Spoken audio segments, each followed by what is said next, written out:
Welcome! In today's tutorial, we're going to show you how to add a shortcut for a friend's chat on Telegram directly to your home screen.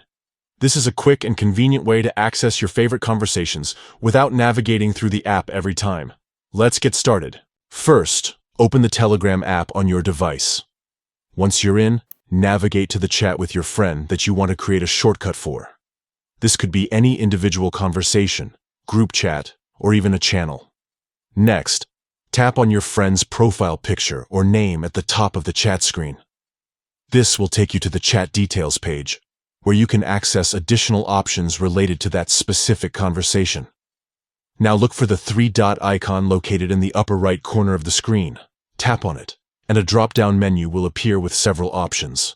From this menu, select Add to Home Screen. Once you've chosen this option, Telegram will automatically create a shortcut icon for your friend's chat on your device's home screen. The icon will feature their profile photo if one is available, making it easy to identify and access. And that's it. You've successfully added a shortcut for your friend's chat on Telegram.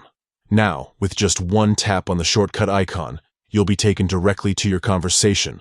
No need to open Telegram and search through your chats. Thank you for following along.